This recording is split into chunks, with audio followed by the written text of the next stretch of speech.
Our world is changing very fast. Climate change, ecological issues, health and well-being, and addressing inequalities and ensuring a just transition to a carbon-neutral economy are all priorities that need to be addressed when we plan for the future of our places. East Lothian Council is developing a 30-year vision for an area where there are ambitious plans, including the delivery of a new town and the redevelopment of the former Cockenzie Power Station site. This vision is called ClimatEvolution, and the Council would like to see it reflected within the Scottish Government's National Planning Framework. So what are the ClimatEvolution proposals, and where have they come from? Previous proposals and consultations in this area, such as for the Cockenzie Master Plan and Blindwells, have focused on site-specific proposals. The ClimatEvolution Vision and Action Plan is higher level, and it aims to articulate the overall opportunities in this area in one cohesive plan, with flexibility as to what happens on each site so their future can be planned in detail later on. By not focusing solely on site boundaries, we aim to consider the future of the land between these sites and within their neighbouring communities too. We want to collaborate on the development of a vision that makes best use of the whole area's assets and converts its challenges into opportunities. This vision should maximise positive outcomes for people, places, the environment, climate and economy. It should do this in a way that takes a strong reference from the area and helps to consolidate its history and identity for future generations. The preparation of this overall vision aims to ensure that these opportunities and challenges are considered together, so the relationships and dependencies can be identified and addressed to ensure the best possible outcomes. Many of our people, particularly our young people, are inspiring us to think about the future so they can reflect positively on the decisions and actions that were taken in their past. This consultation is an opportunity to collaborate and to help shape the future ambition for this place. So how do we plan for the future? The development plan is a document that indicates how much development of particular types should take place where and when. It also sets out where development of particular types and scales should not occur. The development plan therefore sets out a spatial strategy for an area. In 2019, Scottish ministers approved a new Planning Act, which brings into force a two-tier planning system in Scotland. Scottish ministers will prepare a national planning framework to set out a spatial strategy for all of Scotland. Local development plans for more local areas such as East Lothian will then need to take account of the national planning framework's ambitions. The Scottish ministers are currently developing their fourth national planning framework to replace National Planning Framework 3. They may choose within their new national plan to identify national development areas or to modify existing national development designations. National developments can be areas or sites which are of national importance because of their scale and complexity of delivery, or the multiple benefits they could bring to people, places, the environment, climate and economy. In January 2020, the Scottish Government announced an early phase of engagement on the development of National Planning Framework 4. This call for ideas stage was open to everyone to make a response. At that time, the Scottish Government did not expect detailed responses to be provided, but ideas were to be submitted by the end of March, and this timescale was later extended to the end of April due to the outbreak of coronavirus. The future timescales for preparing National Planning Framework 4 have also been impacted by coronavirus. The draft National Planning Framework 4 is now due to be published in September 2021, rather than September 2020. The final version of National Planning Framework 4 is now anticipated to be approved by Scottish ministers sometime in 2022. This means that the consultation period on the draft ClimatEvolution proposals can last longer than previously envisaged. This high-level vision is intended to help feed into the development of National Planning Framework 4. The extended National Planning Framework timescale provides more time for people to consider and offer feedback on the ClimatEvolution proposals, while still allowing them, once modified, to take account of those comments to input into the development of National Planning Framework 4. The ClimatEvolution proposal is situated in a strategically important location, presenting important opportunities for East Lothian and for South East Scotland, and also for Scotland and the UK as a whole. It is a nationally important strategic development area comprising the Blindwells development area, which is a 540 hectare site with its initial phases of development underway and land safeguarded for a significant eastward expansion. This site features within the Edinburgh and South East Scotland City Region deal, with a commitment from Scottish Government to help enable its delivery. The former Cockenzie Power Station site is around 90 hectares, with frontage to the Firth of Forth, a connection to the national grid, and a rail spur with the East Coast Main Line. It is currently identified within National Planning Framework 3 as a location for thermal generation and carbon capture and storage, but ambitions for the future use of this site are changing, and the Council would like to see this addressed through the designation of a fresh national development within NPF 4. The land between these sites and parts of them in the neighbouring communities also offer considerable potential to deliver a better connected landscape with shared green, blue, grey and low and zero carbon infrastructure, so the area can be planned comprehensively and in balance. Strategic UK cross-border connections pass through the area, with the A1 and East Coast Main Line providing connectivity to London, to the northeast of England, to Edinburgh and to the rest of southeast Scotland and beyond. There are also emerging proposals to increase capacity and frequency of rail services here, and the potential for a new station serving the new town with enhanced access from the A1 through the new settlement over the East Coast Main Line to the former Cockenzie Power Station site. There is considerable natural and cultural heritage assets here too, ranging from European protected wildlife sites and nationally important battlefields to parks and gardens and visitor attractions and accommodation. However, the area also has challenges. The infrastructure severs local connections and communities from one another, and this also impacts the natural networks and systems for the movement of wildlife and water. The mining legacy means a landscape and environment improvement would be beneficial. Contaminated mine water also needs to be pumped through a treatment system before flowing into the Firth of Forth. The area has some of the most deprived areas in Scotland, meaning there is unemployment and that health, education, levels of crime and future prospects could be improved. The Climate Evolution proposal seeks to address the global and local issues we face by making the best use of assets and converting these challenges into opportunities. When preparing the draft Climate Evolution strategy, we carried out high-level technical work in consultation with technical stakeholders to get a sense of what may be possible. We're still shaping up this early work, and part of this is carrying out consultation with you on the proposals that we've developed so far. We've been following a process that seeks to ensure the co-production of the vision and its delivery by being clear about the 3 different strands of the project we need to collaborate around as a basis for engagement. We're working towards a shared vision for place, and to align processes by which it will be planned and delivered, and to ensure that the sum of the parts is coordinated through delivery. A wide range of stakeholders need to be involved in this work, and we are still in the early stages of engaging with them all, including you. This consultation is a key stage that allows us to explain where we've come from in developing the work, and to continue to collaborate on where we should take it from here. A key part of all our ambitions for the future planning of this area should be how we firmly embed a response to climate change within our ideas. In that context, we need to ensure that our future placemaking proposals are very clearly viewed through a climate policy lens. Our ideas should be based on the unique opportunities and challenges in this place, alongside our future ambitions for it. To do that, we've thought about our proposals principally in the context of carbon adaptation, mitigation, or sequestration measures. The key is that in addition to falling within these broad categories, the proposals seek to deliver multifunctional solutions and multiple benefits for people, places, the environment, climate, and economy. Making best use of existing and new assets in this way must be a key objective of our future planning. The approach we are taking therefore seeks to answer key questions with regard to how, where, when, what, and who will be required to deliver shared ambitions for this place once they are fully identified. Working through this process enabled us to identify a number of emerging themes for the area that, if taken together, could deliver a healthy and sustainable place that can adapt to future climate. We've worked together with a number of technical stakeholders who have an interest in these themes to jointly fund and procure the draft Climate Evolution Vision and Action Programme.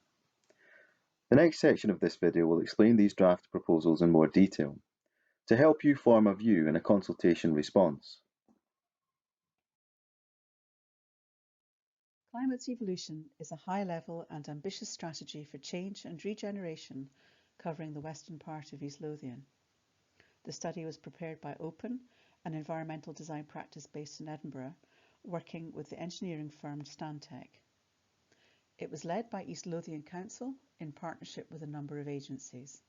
And this presentation will give you some of the background to the study and will then focus on some of the key strategies within it. We are in a state of climate emergency, and Scotland's target is to ensure all emissions are offset by 2045 with a 75% target by 2030, only a decade away. This aim of net zero impact by 2045, which is set by the Scottish Government, is one of the most ambitious targets in the world. What does climate change mean for East Lothian? Firstly, warmer, drier summers.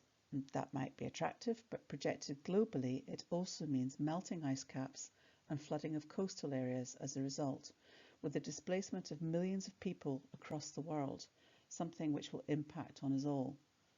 We lose biodiversity, we already are, and as a result of this, our food security then becomes jeopardised.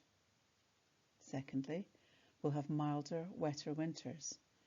Increased rainfall after those very dry summers will increase the flooding risk. The water flow is faster and greater, and the ground is unable to cope, and this leads to flooding in places never seen before. Thirdly, we'll see rising sea levels. Coastal storm surges are very powerful and damaging forces and will lead to the loss of land and buildings. Severe weather events are becoming more frequent, and this affects how we live, what we eat, our health and our economy, so business as usual is not an option. This is the vision for the strategy. Green infrastructure is the use of ecosystems, green spaces and water within strategic land use planning to deliver environmental and quality of life benefits, and so will have a big part to play in how we consider the management of extreme water situations. Also, fundamental to the vision and strategy was that this western part of East Lothian has some of the most deprived areas within the Lothians, and so the aim for social and economic stimulation as a result of this strategy was also significant. So how can a strategy designed to address the climate emergency help stimulate a combination of social, economic and environmental regeneration? The reason is that we live in a global ecosystem where everything is connected, and hence when we try to pick out anything by itself, we find it hitched to everything else in the universe. This excellent quote is from John Muir and is as important now as it was 100 years ago. He also said, "When one tugs at a single thing, one finds it attached to everything else." In order to rationalise the findings, unravelling the everything into defined stages, the strategy was formed along the structure shown within this diagram. At the centre is the primary aim of making sure that the settlements within the climate evolution area are resilient places which can flourish and cope with climate change, are self-sustaining and foster a mentally and physically healthy population. And this is the foundation for creating the best possible future for the next generation. Feeding into that outcome are the strategies to achieve that: access and movement, regeneration and enterprise, Greenspace and biodiversity, our culture and heritage, and how we adapt our water environment. We have set out a number of options for what those strategies could be within this document. It is high level, and at this stage the focus is on ideas. This consultation is really important because it allows you, the people who live in this area, the opportunity to shape how the strategies develop and to ultimately take ownership of the vision. This is the part of East Lothian that many visitors overlook. It's very different from the red sandstone villages and beaches within the east of the council area. This was once the industrial heart of what many still refer to as the county, and that has left behind a rich and textured history which has resulted in both negative and positive traits on the landscape and impacted on the communities. The industries included mining, fishing and salt panning. Mining was part of this area for around 700 years, but there are also significant cultural traces, the collegiate church for example, the Battle of Prestonpans and the Jacobite connections, some fine architecture and the legacy of one of Scotland's most famous painters, John Bellamy, The area also has its share of East Lothian's famed prime agricultural land. Lowe's Market Garden was on the doorstep here, with 2,000 acres under production at its peak, the largest grower of vegetables in Scotland, using innovative coal-based techniques for heating and sterilising soil, which allowed all year-round production. We have summarised some of this rich identity within this graphic. The next major change for this area will be the potential to develop a larger new settlement at Greater Blindwells and opportunities for employment around the former power site at Cockenzie. It is essential that the opportunity is seized for ambitious planning that benefits this whole area and that the target objectives for regeneration within the existing area aren't lost in the process. We looked at many aspects when we started this commission. We did some detailed work around constraints and opportunities, understanding the impacts of the layers of change on the landscape and where the important key features were, and we did some high-level technical work. We also looked at what we would need to do in order to create climate resilience. Mitigation, adaptation, and sequestration were mentioned in the introductory slides and will become familiar words to us as we move towards 2045. And this was the basis for the strategy. Projects within the 5 key themes naturally emerged as a result of this baseline analysis, which is summarised within the consultation document. We also had a consultation event with key technical stakeholders and decision makers, which helped identify what may be possible and consolidated and added to our ideas. Finally, all the projects were assessed against the means of creating climate resilience, against principles for health and well-being, and how they would contribute towards sustainable placemaking.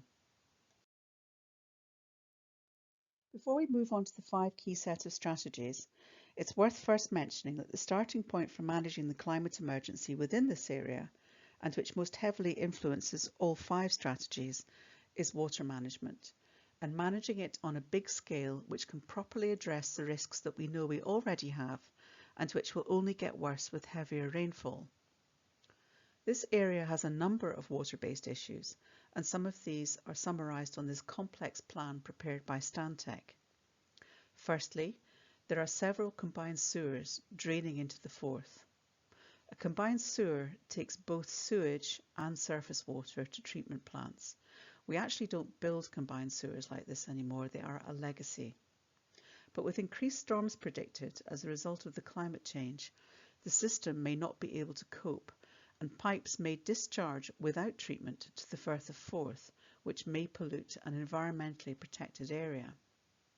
Secondly, the legacy of mining within this area over centuries has led to an extensive network of water-filled mining tunnels underneath the ground. Surface water flooding from the mine water, or any collapse at ground level, are controlled by the water being pumped out at 450 litres per second. Thirdly, surface water flooding occurs as a result of inefficient watercourses and culverts within this area. These therefore have limited carrying capacity and they leach water into the sewers and into the mine water, and this is then further exacerbated by the East Coast Railway line and the A1, which dissect and sever the natural flow of water towards the Forth. The problem of dealing with the water will only worsen as population growth and urban expansion continues, and if we don't manage our open space to properly adapt and mitigate against this. Looking now at the 5 strategies and some of the key proposals within them, and starting with access and movement. In Scotland, 1/3 of our greenhouse gas emissions come from transport. 32% in fact, excluding international aviation and shipping. Clearly, we need to change our habits when it comes to transportation, and we have already seen the positive impact of reduced car use through the COVID pandemic on cleaner air. This strategy focuses on how we move around, making it logical and easy to leave the car behind or get rid of it, offering easy alternatives, and it includes the following. 1. Setting up gateway hubs to the Climate Evolution Zone at Prestonpans, Longniddry and Tranent around the existing sustainable bus and rail travel connections. giving proper facilities to allow easy transfer from the strategic road and rail network to other integrated, sustainable and shared transport options. This will encourage all modes of cycling as an important part of this, but other inclusive local transport opportunities might be car sharing centres or hopper buses. 2. Creating a new travel hub around Greater Blindwells. There is potential for a new rail halt to serve the new town and also the future employment uses on the former Cockenzie Power Station site, and this would be on a larger scale to the other gateway arrival points. The aim is that the new settlement and employment uses are not designed around the need to commute by car. This proposal would link to the ongoing study at national level to increase rail capacity, particularly along the East Coast line linking Newcastle to Edinburgh, and improving the East Lothian links at the same time. 3. Providing active travel routes, commuting, sporting and leisure, with increased ease for walking and cycling through inclusive, safe and direct connections. 4. Creating improved north-south connectivity, a new link through Greater Blindwells which crosses the A198 and the railway, getting rid of the level crossing and connecting to the Greater Blindwells hub.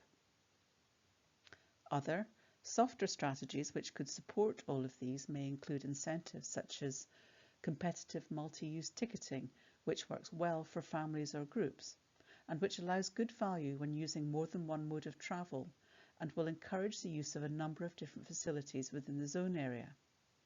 Or the use of free bikes within the early stages of the zone, which allow local people to try out electric, cargo and adapted bikes.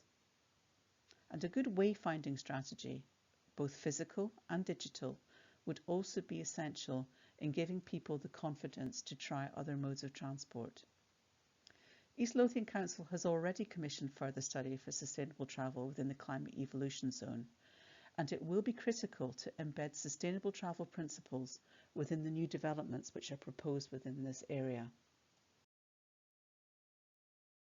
For the water management strategy, we propose solutions that work together across this whole sub-regional area. The key is to take as much water flow out of the sewer systems and use above ground, non-pipe systems to also deliver multiple other benefits around energy, active travel, outdoor activity, biodiversity and enterprise. This could also help make significant improvement to our health and well-being. Collaboration with other key agencies and landowners will be essential, but the starting point will be the preparation of a holistic sub-regional water management strategy, which will look at the area and define projects in more detail. However, some of the suggested projects for further exploration, which would help meet climate emergency targets, could include the following. 1. Surface water management plans for each of the existing towns within the climate evolution zone, using different ways of treating water to remove as much as possible from running directly into the sewers. 2. Renaturalisation of watercourses. Regenerate the existing watercourses through their expansion, lining, meandering and planting, so that they not only hold more water but offer other benefits too. Some of these will run through the new settlement. 3. An outdoor water sports facility could form part of the water management system and give multiple benefits for recreation activities and enterprise. 4. Creation of a new wetland habitat system would be part of the drainage system but would also form a new nature reserve. 5. A geothermally heated Lido could form a real attraction in the centre of the new Greater Blindwells settlement, using power to heat it from the underground mine water. There are also other groundbreaking opportunities around energy supply, which we'll look at in more detail within the community strategy. So these proposals would meet the strategy objectives by using water bodies to control flooding across the area, alleviating water flow into the Forth, creating carbon storage within wetlands and associated planting, creating recreation and sports opportunities, and designing new active travel routes along the waterways. The reopening of the Bankton Addock Culvert is an example of one part of a strategy delivering many benefits, which then align well with the key outcomes for managing climate change and providing social and economic benefit. And some of the ideas for how that could work are reflected within this image. This would open up hidden water and create a new waterway which would link the historic Wagonway and the John Muir Way. It would travel close to the historic Battle of Prestonpans site and goes through the former Cockenzie Power Station site. There is a potential to include this within the larger drainage strategy, which will also address the flooding around St Joseph's. This proposal could possibly provide micro-hydro-based energy to facilities along the route, depending on the levels and the flow. And there are playful opportunities which link to John Muir and his botanic interest. With the opportunity to tap into the geothermal energy at Meadowmill, there could be clever use of warm and cooling water to create a linear botanical garden with varying microclimates. The culture, leisure and activity strategy is centred around building on the rich heritage which exists at the moment and adding the layer of opportunity which arises from the climate evolution strategy. The potential for local leisure activities has been outlined within the previous slides and include the water sports facility, the wetland nature park and numerous connected routes to walk and cycle. Tourism trends pre-COVID-19 offered exciting opportunities for East Lothian.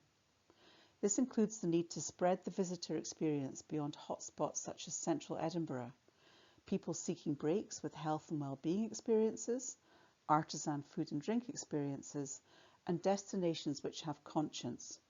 Either the business or the destination is a sustainable one. There is also a shortage of 5-star hotel accommodation. Whilst the creation of climate evolution is aimed at a quality of life for those who live here, increasing visitor footfall helps support existing business, allows new business to start up, flourish, and creates economy of supply needs. The draw for local tourism and weekend activity has traditionally been focused further east, and this is an opportunity to bring increased prosperity from tourism further westwards within East Lothian. Some proposals therefore include 1. A cultural heritage art strategy which takes the existing activities and then integrates and expands them into a multimedia strategy which together provides enough interest to retain visitors over a number of days, encouraging overnight stays and drawing on the opportunities for sustainable arrival and travel and the new facilities being proposed. Adopting a zone branding which promotes the positive message of building a future from the past will also strengthen the existing attractions. 2. A National Climate Resilience Centre, a central focus to the zone which could provide orientation and a sense of arrival. It could be a signature, internationally recognisable building which showcases sustainable building and power potential with good physical links to the Preston Grange Visitor Centre and the proposed Battle of Prestonpans Visitor Centre. The Climate Resilience Centre would also provide education opportunities through the STEM subjects and encourage future career opportunities by close working with local schools. 3. Cultural heritage trails and a Three Harbours promotion, linking these more closely with the John Muir Way and as part of the Climate Evolution Zone, and support the existing Three Harbours Festival by promoting it as part of this wider strategy and making it sure that it links with the active travel strategy. Also, develop additional circular walking routes of varying lengths which promote the unique heritage of the area, including the Wagonway, for example. 4. Meadowmill Sports Centre is a great resource but could be much better connected and it lacks visibility. This should be part of a high priority central core area which links up Cockenzie, St Joseph's and the western edge of Greater Blindwells with opportunities for improvement identified. And 5. A 5-star training hotel and kitchen garden is also proposed, but is explained in more detail later on. This is an artist's impression of the potential new inland water sport facility. Investing in culture and leisure promotes confidence and identity, and integrated strategies will foster community links. The strategies outlined within this group would improve things for those that live here, as well as attracting more people to come and visit. And many of these strategies are just as relevant in the post-COVID scenario as they were before. Climate change is closely related to biodiversity loss and the emerging ecological crisis. We need to seek opportunities to create and improve integrated habitat networks, to protect our existing natural heritage assets, seek opportunities for increased tree planting and biodiversity, and create new blue-green infrastructure. All open space needs to work hard to achieve this. Some of the ideas within the strategy include developing a number of integrated habitat networks, which link existing habitats with communities, the coast, and into the wider area. To revitalise council-owned space to bring in connectivity of green spaces with ecological corridors, which create what we call pollinator pathways. Increased oasis areas within urban areas, which give shade and seating to help us adapt to hotter summers. And to increase allotments and community gardens and incentivise fruit tree planting within private gardens. And use amenity space where possible to provide sustainable energy, and an example of this is in the Park Power project being promoted elsewhere in Scotland. We should produce climate resilient planting policy, strict guidelines for house builders, promote a transport corridor tree planting programme, create bee pollinator routes through use of species and how we link planting together. Greater Blindwells offers opportunities around master planning and implementation to create a high quality blue and green infrastructure which benefits all. And finally, a low carbon food strategy. Food is a major part of most people's carbon footprint. The aim should be to reduce our food miles and improve our health, strengthening the links between local growing and eating and promoting this through education. Opportunities to celebrate this through drawing on the history of growing innovation within the area and with links to the East Lothian food and drinks bid, as well as the potential to further opportunities with Queen Margaret University. And this should be linked to education at all levels as to the relationship and its importance between growing and cooking. This illustration shows how large areas of grass could be turned into rain gardens, allowing surface water drainage to collect, reduce maintenance costs, and increase biodiversity, whilst less water flows into our combined sewers. The proposals described within this strategy align very well with the climate change objectives, meeting the requirements for adaptation, mitigation, and sequestration. By giving improved health outcomes through the promotion of healthy eating and growing, improved access to green space and opportunities for regular exercise. Working more closely with the landscape promotes attractive settings to the towns and will help create distinctive places. And appropriate design will reinforce the complexities of the local landscape, the culture and the heritage. And the final strategy is for creating resilient communities with good local opportunity for employment and prospects and choice. And this needs to be considered equally for the existing towns within the zone as well as for Greater Blindwells. The aim is to make sure as many people as possible are able to work locally to where they live, allowing them to travel to work sustainably, spend limited time commuting, and allow a much better work-life balance.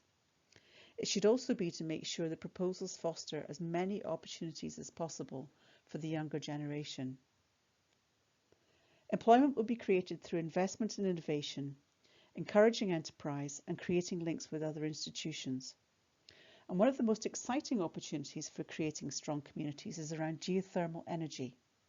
Extracting energy from underground requires water as well as rock, and the abandoned coal mines offer the right conditions to achieve this. It is a neat synergy that the industry which has led to some of the problems of the present will unlock a better future. This energy source is clean and could provide heat and energy to existing local communities and to the new community through district heating. It would address fuel poverty through lower cost solutions and could provide an income stream that helps to maintain the associated assets. There may also be other low-carbon solutions here for cheaper local energy which draw on the local resources. Heat from sewage, for example, or from water bodies and microhydro systems. Other projects which could meet the objectives for strong communities offering regeneration and enterprise include the following. Firstly, a training hotel and kitchen garden. This is a European model which creates a high-quality hotel that doubles as a training centre for all aspects of the service industry from the general to the specific. It would align with the tourism trend and would help fill the skills gap for hospitality staff which is arising through the UK withdrawal from Europe. It would allow East Lothian to act as a base, not a day trip, and provides a community resource by offering restaurant services and venue hire. It could provide numerous links with horticulture, local growers and producers, and could provide education at all levels from primary to university. 2. Green industries, such as horticulture, which utilise the geothermal energy and use vertical, low water, no pesticide technique to produce crops under glass that extend the growing season. And also tree growers are seeking land to develop native species stock to help us protect ourselves against the ecological crisis. 3. A proposal for the Cockenzie Centre for Excellence in Sustainable Building. The location for this would be ideal for developing innovative building techniques such as low carbon energy, creating a skilled workforce that lives locally and helps meet the local demand for new homes within the new town and the wider region and beyond, but which future-proofs those jobs through transferable skills and being located next to excellent sustainable communication links. 4. Create local regeneration plans for each community which builds on their existing initiatives. And 5. Include encouraging enterprise, allowing digital hubs and bringing in high-speed broadband, identifying market need and using innovative techniques around incentives and space to encourage creativity. There will be lots of opportunities for enterprise around the sustainable transport solution, the facilities within the gateway hubs, and through increased tourism and the green economy. 6. Skills development and training. And there are many opportunities around sustainable and off-site manufacturing and construction, the low and zero carbon energy and heat technologies, the sports and activities, modern agriculture and land maintenance, and the food and drink proposals. And finally, Greater Blindwells should complement the existing communities with leisure, practical and shopping needs as a destination which allows local travel for these facilities and provides jobs in many other sectors. These 5 strategies come together as a single plan, and while some elements on this plan are more fixed, others are only shown notionally. Most proposals will require further feasibility before detailed plans could be drawn up, and so there is plenty opportunity for you, the community, to help shape them further. The strategy is accompanied by an action plan. At this stage in the process, this is very high level.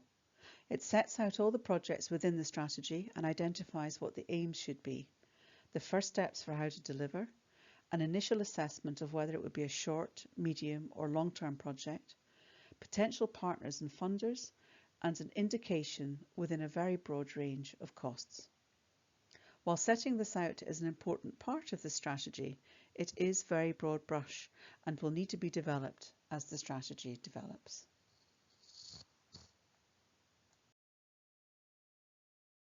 We set out at the beginning of this presentation that achieving social, environmental and economic regeneration through the lens of climate change would be complex, and that each of these strands is connected.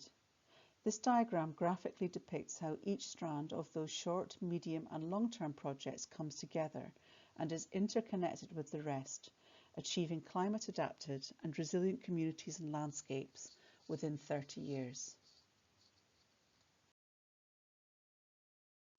This is a really ambitious plan, and the Council and their partners should be commended for starting this process now.